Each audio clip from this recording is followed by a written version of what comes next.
राष्ट्रिय सभामा रिक्त 19 पदका लागि भएको निर्वाचनको नतिजा आउने क्रम सुरु। निर्वाचित सदस्यमा सत्तारूढ गठबन्धनको वर्चस्व। 12औं जनगणनाको प्रारम्भिक नतिजा अनुसार नेपालको जनसङ्ख्या 2,91,92,480। अघिल्लो पटक भन्दा 27 लाख जनसङ्ख्या बढे पनि वृद्धि दर भने न्यून, दीर्घकालीन असर पार्ने विज्ञहरूको भनाई। खनिज पदार्थ उत्खनन कार्यको नियमनकारी निकायका उच्च तहका कर्मचारी सहितको मिलेमतोमा 1 अर्ब भन्दा बढी रकम भ्रष्टाचार। अख्तियारद्वारा 18 जना विरुद्ध विशेष अदालतमा मुद्दा दायर। स्थानीय तहको निर्वाचन धकेल्न सत्ता गठबन्धनले कसरत गरिरहेको भन्दै आलोचना भइरहँदा सरकारद्वारा प्रतिवाद। सञ्चार मन्त्री कार्की भन्नुहुन्छ, संविधानको भावना अनुसार निर्वाचन हुन्छ। ओमिक्रोन भेरिएन्ट डेल्टा संक्रमणको अघिल्लो अवधिको तुलनामा कम गम्भीर रहेको अध्ययनको निष्कर्ष। नयाँ खोपको परीक्षण गर्ने फाइजर र बायोन्टेकको तयारी। र मचिन्द्र क्लबलाई हराउँदै एपीएफ आहारा गोल्डको फुटबलको फाइनलमा प्रवेश। मरिसस विरुद्ध हुने मैत्रीपूर्ण म्याचका लागि 2वटा टोलीको घोषणा। नमस्कार, कान्तिपुर डायरीका साथमा सुनिता र म पार्वता। समाचार अब विस्तारमा। राष्ट्रिय सभामा रिक्त 19 पदका लागि आज 7वटै प्रदेशमा भएको निर्वाचनको नतिजा आउन शुरू भएको छ। प्रारम्भिक नतिजा अनुसार सबैजसो पदमा सत्ता गठबन्धनका उम्मेद्वार विजयी भएका छन्। प्रदेश 1 मा खुल्ला र महिलातर्फ सत्तारूढ गठबन्धन तथा अल्पसंख्यक अपाङ्गतर्फ प्रतिपक्षी एमालेका उम्मेद्वार विजयी भएका छन्। खुल्लातर्फ कंग्रेसका गोपाल बस्नेत र महिलातर्फ एकीकृत समाजवादी पार्टीकी जयन्ती राई तथा अल्पसंख्यक अपाङ्गतर्फ एमालेका सोनाम ग्याल्जन शेर्पा विजयी हुनुभएको छ। खुल्लातर्फ कंग्रेसका बस्नेत र एमालेका गुरु बरालको बराबर मत आएपछि गोला प्रथाबाट निर्णय लिएको निर्वाचन अधिकृत भरत लम्सालले बताउनुभयो। बागमती प्रदेशको 2 सीटमा महिलातर्फ एकीकृत समाजवादीकी गुमादेवी तिमिल छिना र अन्यमा कंग्रेसबाट कृष्ण प्रसाद पौडेल विजयी हुनुभएको छ। गण्डकी प्रदेशमा पनि गठबन्धनकै उम्मेद्वार विजयी भएका छन्। गठबन्धनबाट महिला कोटामा कंग्रेसकी कमला पन्त, अन्य र दलित कोटाबाट क्रमशः माओवादी केन्द्रका सुरेश आले र भुवन बहादुर सुनार निर्वाचित हुनुभएको छ। लुम्बिनी प्रदेशमा गठबन्धनबाट नेपाली कंग्रेसका युवराज शर्मा, एकीकृत समाजवादीकी राज्यलक्ष्मी गैडे र राष्ट्रिय जनमोर्चाका तुल प्रसाद विश्वकर्मा विजयी हुनुभएको छ। गठबन्धनको सहमति अनुसार 1 सीट पाएको जनमोर्चाका विश्वकर्माले राष्ट्रिय सभामा प्रवेश पाउनु भएको हो। सुदूरपश्चिममा सत्तारूढ गठबन्धनबाट महिलातर्फ एकीकृत समाजवादीकी मदन कुमारी शाह, दलिततर्फ एकीकृत माओवादी केन्द्रका जगत पार्की र अन्य समूहबाट नेपाली कंग्रेसका नारायण दत्त मिश्र विजयी हुनुभएको छ। निर्वाचन आयोगका अनुसार मध्य प्रदेश र कर्णाली प्रदेशको नतिजा आउन बाँकी रहेको छ।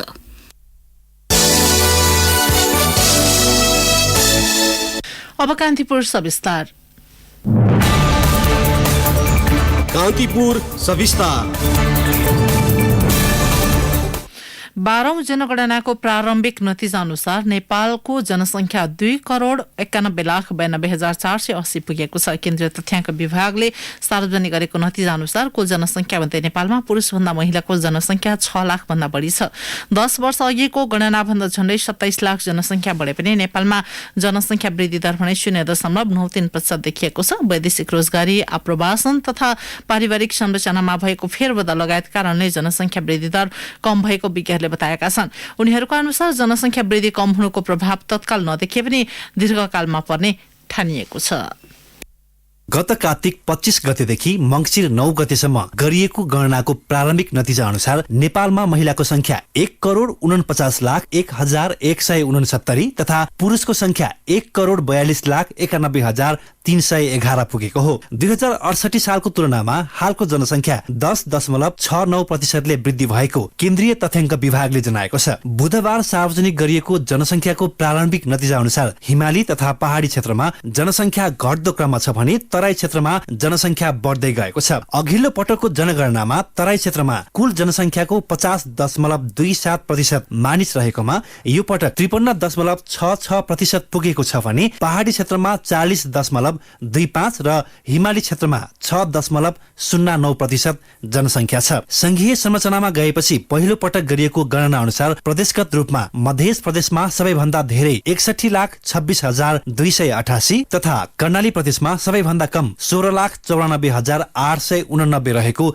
विभागको तथ्याङ्क छ। जस अनुसार समग्र जनसंख्याको 20.99 मधेस र 5.81 कर्णाली प्रदेशमा रहेको छ। तथ्याङ्क विभागले अन्तिम नतिजा आउन अझै केही समय लाग्ने र अहिलेको तथ्याङ्कमा 2 देखि 3% घटबढ हुन सक्ने बताएको छ। विभागका महानिर्देशक नेविल लाल श्रेष्ठ भन्छन्, अब सम्पूर्ण लगभग 2 करोड 92 लाखको चाहिँ नि व्यक्तिहरूको चाहिँ कम्प्युटर प्रविष्टि गर्नलाई केही नभए पनि 6 देखि 8 महिनाको समय लाग्ने हुन्छ। यो समय भनेको अबको चाहिँ 20-25 दिनबाट हामी सुरु गर्छौँ अनि त्यो 6-8 महिना समय पश्चात चाहिँ नि हाम्रो डेटा इन्ट्रीको काम सम्पन्न हुन्छ र तत्पश्चात चाहिँ नि यसको प्रोसेसिङ, टेबुलेसन र रिपोर्ट राइटअपको काम हुन्छ र यसको चाहिँ विस्तृत विवरण आउने चाहिँ अबको 1 वर्षबाट सुरु हुन्छ। जिल्लागत आधारमा सबैभन्दा धेरै जनसङ्ख्या काठमाडौँमा 20,17,532 र मनाङमा सबैभन्दा कम 5,645 रहेको छ। पछिल्लो जनगणना अनुसार शहरी क्षेत्रमा बसोबास गर्ने जनसङ्ख्या 68.08 तथा ग्रामीण क्षेत्रमा बसोबास गर्ने जनसङ्ख्या 33.92% रहेको छ। 753 स्थानीय तहमध्ये 293 वटा नगरपालिकाहरूलाई शहरी क्षेत्र तथा 460 गाउँपालिकालाई ग्रामीण क्षेत्र मानेर विभागले शहरी र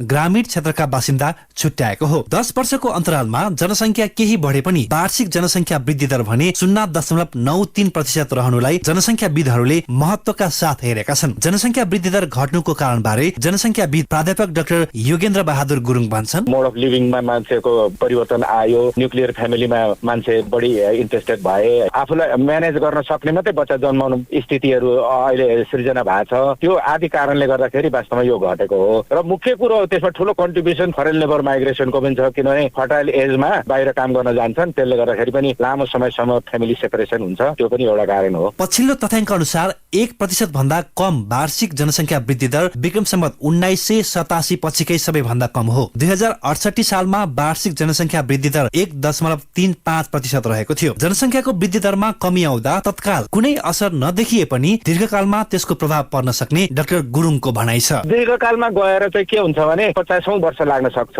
वृद्ध उमेरको धेरै हुन्छ, काम गर्ने सक्ने मान्छेहरू घट्दै जान्छ र तलबाट जुन कम जन्मने भइसकेपछि फिडिङ पनि कम हुन्छ, त्यसले गर्दाखेरि एजिङ प्रोपोर्सन बढ्दै जाला। अहिले 7 छ भनेदेखि 8, 10, 15, 20 हुँदै जाला हैन, त्यो स्थिति हुन सक्छ। तथ्याङ्क भन्छ स्थानीय तहको आधारमा नगरपालिकाको रूपमा सबैभन्दा धेरै जनसङ्ख्या काठमाडौँ महानगरपालिकामा 8,65,906 तथा सबैभन्दा कम जनसङ्ख्या डोल्पाको ठुली भेरी नगरपालिकामा 10,187 छ। गाउँपालिका तर्फ सबैभन्दा धेरै जनसङ्ख्या पाकेको बैजनाथपुर गाउँपालिकामा 70,315 र सबैभन्दा कम जनसङ्ख्या मनाङको नार्पा भूमि गाउँपालिकामा 442 जना छ। मुलुकभर 56,43,945 घरका 66,61,059 वटा परिवारबाट तथ्याङ्क संकलन गरिएको हो। जनगणना सुरु भएदेखि नै चर्चामा रहेको लिम्पियाधुरा, लिपुलेक र कालापानी क्षेत्रको जनसङ्ख्या 600 हाराहारीमा रहेको प्रारम्भिक अनुमान छ। त्यहाँ भौतिक रूपमा पुगेर गणना नगरिए पनि प्रविधिको प्रयोग गरी जनसङ्ख्या आकलन गरिएको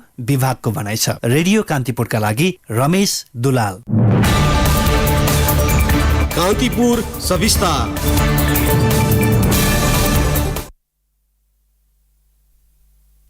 कान्तिपुर डायरीमा अब ब्रेकको पालो।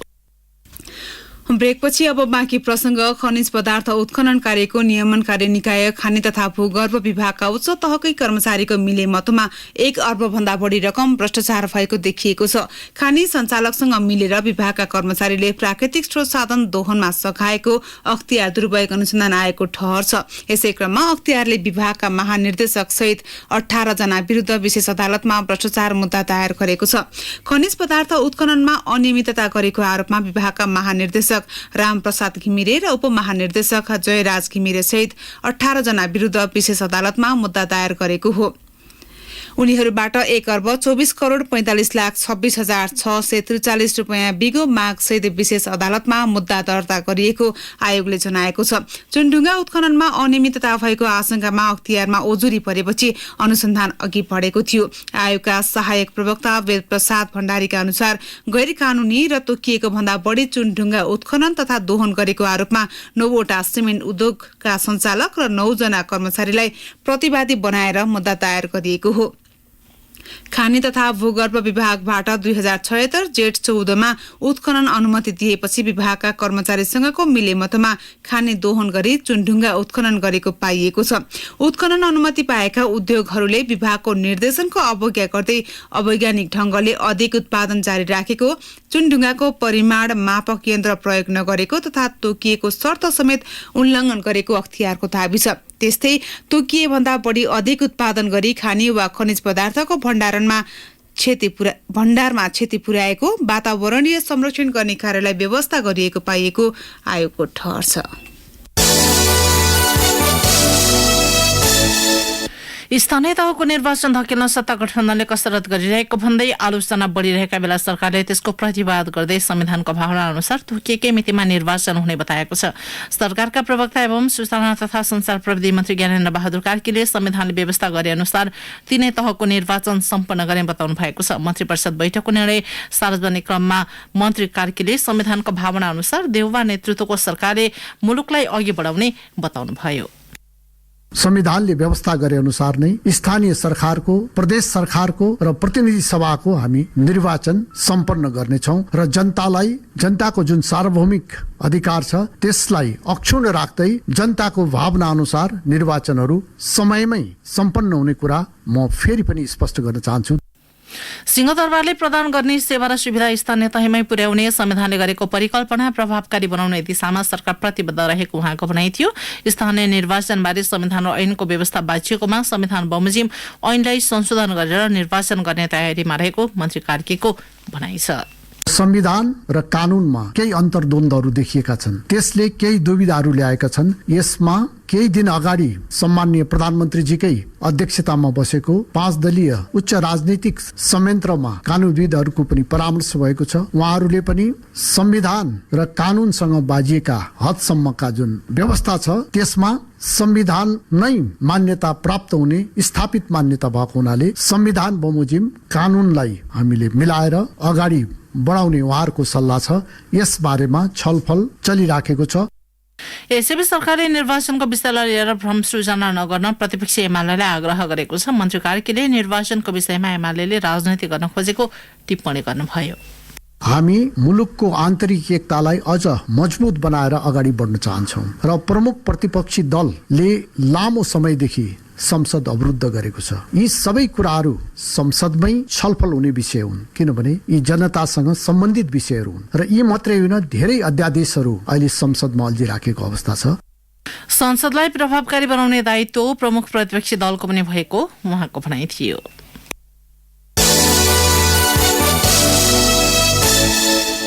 नेपालमा पछिल्लो पटक 8,454 जना नयाँ कोरोना भाइरस संक्रमित थपिएका छन्। 13,549 पीसीआर परीक्षणमा 5,571 र 6,810 एन्टिजेन परीक्षणमा 2,883 संक्रमित थपिएको स्वास्थ्य तथा जनसंख्या मन्त्रालयले जनाएको छ। पछिल्लो 24 घण्टामा 4,433 जना संक्रमण मुक्त भएका छन्। त्यस्तै कोरोनाबाट थप 5 जनाको मृत्यु भएको छ। देशभर 90,067 सक्रिय संक्रमित रहेका छन्। यसैबीच सरकारले कोभिड-19 विरुद्धको खोप लगाउन छुटेका 12 देखि 17 वर्ष उमेर समूहका बालबालिकाहरूलाई अर्को साताबाट खोपको व्यवस्था गरेको छ। एपिडेमियोलोजी तथा रोग नियन्त्रण महाशाखा प्रमुख डाक्टर कृष्ण प्रसाद पौडेलले नजिकको स्वास्थ्य केन्द्रमा गएर खोप लगाउन आग्रह गर्नुभयो। गृह मन्त्रालयको निर्णय बमोजिम यही माघ 16 देखि 20 गतेसम्म विद्यार्थीहरूलाई, विशेष गरी छुटेका विद्यार्थीहरूलाई कोभिडको खोप चाहिँ प्राप्त गरून् भन्ने हिसाबले विद्यालय खुलाएर विशेष गरी स्थानीय स्वास्थ्य संस्था, स्थानीय पालिका र जिल्ला खोप समन्वय समितिको समन्वय बमोजिम उहाँहरूलाई कसैले पनि यो विशेष गरी 12 देखि 17 वर्षका विद्यालय जाने उमेरका बालबालिकाले खोप छुट्नु नपरोस् भन्ने हिसाबले व्यवस्था मिलाइएको छ। यसमा सहयोग पुर्याउनु हुन सबैलाई हार्दिक अनुरोध गर्न चाहन्छौं। 12 वर्ष मुनिका बालबालिकाका लागि पनि खोपको व्यवस्था गर्ने सरकारले तयारी गरेको उहाँको भनाइ थियो।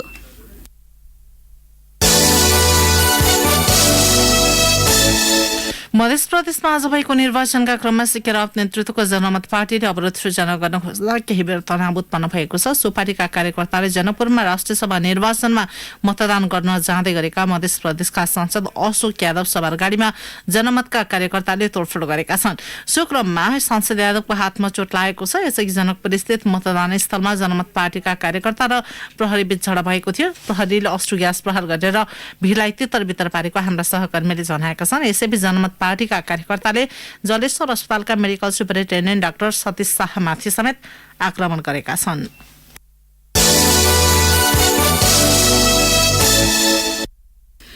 कान्तिपुर डायरीमा अब इलाम डायरीको पालो। इलाम डायरीमा विप्लव भट्टराईको नमस्कार। मेची राजमार्गको इलाम बजार स्थित नारायण स्थान क्षेत्रमा पहिरोले क्षतिग्रस्त सड़क निर्माणमा ढिलाइ हुँदा समस्या भएको छ। गएको असोजमा पहिरोले राजमार्ग चुडिएपछि बजार क्षेत्रबाट वैकल्पिक व्यवस्था मिलाइएको छ, तर बजार क्षेत्रको सड़क साँगुरो भएकाले यात्रु र मालवाहक गाडीलाई समस्या भएको हो। ठूला भार वहन गर्ने ट्रक, ट्र्याक्टर लगायतका सवारी साधन कारण पैदल यात्रुलाई पनि हिँड्न कठिन हुने गरेको छ। सड़क डिभिजन कार्यालय मार्फत क्षतिग्रस्त सड़क निर्माणको काम भइरहे पनि अझै सम्पन्न हुन केही महिना लाग्ने देखिएको छ। मुलुकमै पहिलो पटक स्थानीय तह मार्फत इलाममा सामुदायिक कृषि क्याम्पस सञ्चालन हुने भएको छ। इलाम नगरपालिकाले सञ्चालन गर्ने क्याम्पसका लागि पूर्वाञ्चल विश्वविद्यालयबाट सम्वर्धन प्राप्त भएको छ। यसै शैक्षिक सत्रबाट बीएससीएजी कृषिमा स्नातकको पढाइ शुरू हुनेछ। कृषि उपज उत्पादनमा अग्रणी जिल्ला भएकोले यहाँ कृषिको पढाइ प्रभावकारी हुने भन्दै नगरपालिकाले 9 नगरसभाबाट क्याम्पस सञ्चालनको प्रक्रिया शुरू गरेको थियो। इनपा 9 सेरामा निर्मित बस पार्क सञ्चालनमा आउन नसकेपछि त्यही संरचना प्रयोग गरेर क्याम्पस चलाउने तयारी गरिएको हो। 8 सेमिस्टरसम्म चल्ने क्याम्पसमा हरेक सेमिस्टरमा 48 विद्यार्थीले भर्ना पाउनेछन्। एक सातादेखि उच्च पहाडी क्षेत्रमा हिमपात भएसँगै निरन्तर चिसो बढेकोले त्यहाँको जनजीवन प्रभावित भएको छ। चिसोका कारण स्थानीयलाई समस्या भए पनि हिउँमा रमाउन चाहने आन्तरिक पर्यटकलाई भने यो वर्षको मौसम गतिलो अवसर बनेको छ। जिल्लाका जौबारी, थुम्केरानी, पाटेनागी लगायत क्षेत्रमा हिउँ खेल्न जानेको बाक्लो उपस्थिति हुने गरेको छ। ती क्षेत्रसम्म पुग्ने सडक पनि सहज बन्दै गएकाले आन्तरिक पर्यटकको चाप बढेको हो।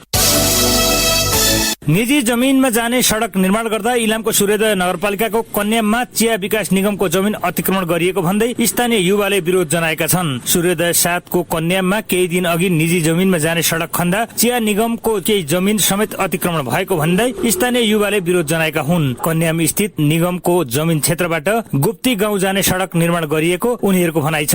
युवाहरूले पर्यटकीय क्षेत्रको चिया बगान मासेर सड़क निर्माण गरी सम्पदाको नष्ट गर्न नपाइने भन्दै विरोध जनाएका छन्। हवस् त, इलाम डायरी आजलाई यति नै। विप्लव भट्टराई बिदा माग्छु, नमस्कार। इलाम डायरी पछि कान्तिपुर डायरीमा पुनः ब्रेकको पालो। कान्तिपुर डायरीमा अब अन्तर्राष्ट्रिय प्रसङ्ग। ओमिक्रोन भेरिएन्ट डेल्टा वेब सहित उच्च कोरोना भाइरस प्रसारणको अघिल्लो अवधिको तुलनामा कम गम्भीर भएको एक अध्ययनले देखाएको छ। अमेरिकी अध्ययन अनुसार ओमिक्रोन संक्रमितको अस्पतालमा छोटो बसाई, सघन हेरचाहको कम आवश्यकता र कम मृत्युदर भएको बीबीसीले जनाएको छ। यद्यपि द्रुत गतिमा फैलिएको ओमिक्रोन भेरिएन्टले संक्रमण र अस्पतालमा भर्ना हुनेहरूको संख्या पनि बढाएको छ। ओमिक्रोन भेरिएन्टले अमेरिकी स्वास्थ्य सेवा प्रणालीलाई समेत तनावमा पारेको छ। हालको ओमिक्रोन लहरका कारण सघन हेरचाह इकाइ आइसियूमा भर्ना हुनेको संख्या यसैको डेल्टा भेरिएन्टको तुलनामा 29% कम रहेको पनि अध्ययनले देखाएको छ।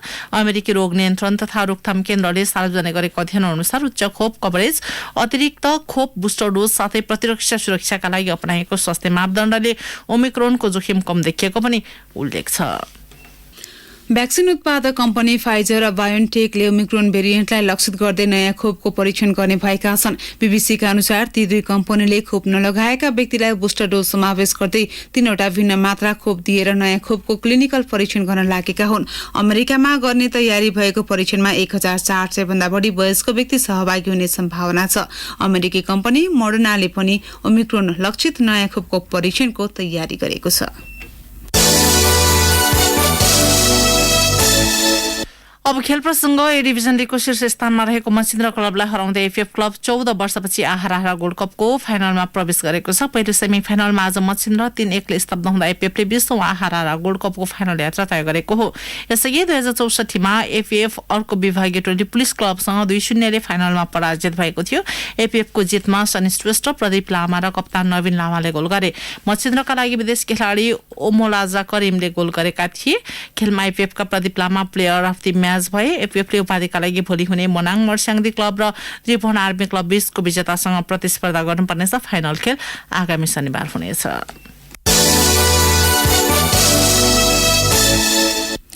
अखिल नेपाल फुटबल संघ एन्फाले मोरिसस विरुद्ध हुने 2 अन्तर्राष्ट्रिय मैत्रीपूर्ण खेलका लागि राष्ट्रिय टिमको घोषणा गरेको छ। मुख्य प्रशिक्षक अब्दुल्लाह अलमुतायरीले 2 खेलका लागि 2 वटा अलग्गै टिम बनाएका छन्। मोरिसस विरुद्ध दशरथ रंगशालामा हुने पहिलो खेलका लागि घोषित टिममा किरण लिम्बू, दीप कार्की, टेकेन्द्र थापा, गौतम श्रेष्ठ, दिनेश राजवंशी, देवेन्द्र तामाङ, सुमन अरियाल, सुजर ठकुरी, सुदीप गुरुङ, सुमन लामा, तेज तामाङ परेका छन्। त्यसै विशाल राई, सुजल श्रेष्ठ, मनिष डाँगी, अञ्जन विष्ट, आशिष लामा, दर्शक गुरुङ, विमल खर्ती मगर, सुनिल भल, नितिन थापा, आकाश बुढा मगर, कृतिश रत्न छेन्जु र जगजित श्रेष्ठ टोलीमा अटाएका छन्। दोस्रो खेलका लागि घोषित टिममा किरण लिम्बू, विशाल श्रेष्ठ, शत्रुधन चौधरी, गौतम श्रेष्ठ, दिनेश राजवंशी, देवेन्द्र तामाङ, सुमन अरियाल, सुरज ठकुरी, पूजन उपरकोटी, सुमन लामा रहेका छन्। त्यसै गरी तेज तामाङ, नवीन गुरुङ, सुजल श्रेष्ठ, सुभाष गुरुङ, अञ्जन विष्ट, आशिष लामा, विमल खर्ती मगर, अनन्त तामाङ, आकाश राई, एरिक विष्ट, सुशील राई, प्रशान्त अवस्थी र सन्तोष तामाङ टिममा रहेको इन्फाले जनाएको छ। नेपालको पहिलो फ्रेन्चाइज फुटबल प्रतियोगिता नेपाल सुपर लिग NSL को दोस्रो संस्करण आगामी अप्रिल 9 देखि मे 21 तारिकसम्म हुने भएको छ। आयोजक नेपाल स्पोर्ट्स म्यानेजमेन्टले विज्ञप्ति जारी गर्दै आगामी संस्करणमा 10 टोलीको सहभागिता रहने जनाएको छ। आगामी संस्करणमा 3 टोली थप गरिएको आयोजकको भनाइ छ। यसैकी पहिलो संस्करणमा 7 टोलीले प्रतिस्पर्धा गरेका थिए। आगामी फेब्रुअरीमा अक्सनबाट 3 टोली छनौट गरिने आयोजकले जनाएको छ। यस्तै प्रतियोगिताका खेलहरू पोखरा र काठमाडौँमा हुनेछन्। पोखरामा सुरु भई काठमाडौँमा प्रतियोगिता समापन हुने आयोजकले जनाएको छ। दशरथ रंगशालामा आयोजित पहिलो संस्करणको उपाधि काठमाडौँ रेजर्सले उचालेको थियो। जाँदै एउटा आर्थिक प्रसंग, व्यवसायीले अब भन्सार महसुल अनलाइन मार्फत नै तिर्न सक्ने भएका छन्। 70औं अन्तर्राष्ट्रिय भन्सार दिवसका अवसरमा आयोजित एक समारोहका बीच अर्थमन्त्री जनार्दन शर्माले भन्सार महसुलको विद्युतीय भुक्तानी ई-पेमेन्ट प्रणालीको सुरुवात गर्नुभएको हो। ई-पेमेन्ट प्रणालीको सुरुवातले घरमै बसेर भन्सार जाँच पास गर्न सकिने तथा राजस्व संकलनमा समेत सहजता प्रदान गर्ने मन्त्री शर्माले विश्वास व्यक्त गर्नुभयो। व्यापार सहजीकरण, सेवाग्राही र कर्मचारीको समय बचत लगायतमा ई-पेमेन्टले महत्वपूर्ण औजारको रूपमा काम गर्ने उहाँको भनाइ थियो। मन्त्री शर्माले भन्सारमा नयाँ प्रविधि प्रयोग गर्दै आगामी दिनमा भन्सारलाई स्वचालित प्रणालीमा विकास गर्ने बताउनुभयो। उहाँले भन्सारमा नयाँ प्रविधि जोड्दै आगामी दिनमा भन्सारलाई स्वचालित प्रणालीमा विकास गर्ने बताउनु भएको हो। अर्थमन्त्री शर्माले भन्सारलाई पारदर्शी र व्यापारलाई सहजीकरण गर्ने किसिमको बनाउन सरकार तत्पर रहेको समेत बताउनुभयो। भन्सार बिन्दु र बजारको बिन्दु दुवै सुधार गर्नुपर्ने अहिलेको आवश्यकता रहेको उहाँको भनाइ थियो। मन्त्री शर्माले सरकारले अब डिजिटल भुक्तानीसँगै वस्तु आयात गर्ने कन्टेनरमा स्क्यानर लागू गर्ने तयारी गरेको पनि जानकारी दिनुभयो। स्क्यानरको प्रयोगले आफ्नो देश, सामान आएको देश र भन्सारसँग सीमा जोडिएको देशको राष्ट्रिय सुरक्षामा महत्वपूर्ण साधन बन्ने उहाँको भनाइ थियो। कार्यक्रममा नेपाल उद्योग परिसंघका अध्यक्ष विष्णु अग्रवालले भन्सार मूल्याङ्कन सुधार गर्नुपर्ने भन्दै परम्परागत प्रणालीबाट मूल्याङ्कन भइरहेकाले सही मूल्य निर्धारण नहुँदा अर्थतन्त्रमा असर परिरहेको बताउनुभयो। हवस् त यिनै प्रसङ्गसँगै कान्तिपुर डायरीको यो बुलेटिन यही सकिन्छ। 8 बजे सेक्युरिटी एन्ड क्राइम डायरी हुनेछ। सुनिता र म पार्वता आज्ञा माग्छौँ। नमस्कार।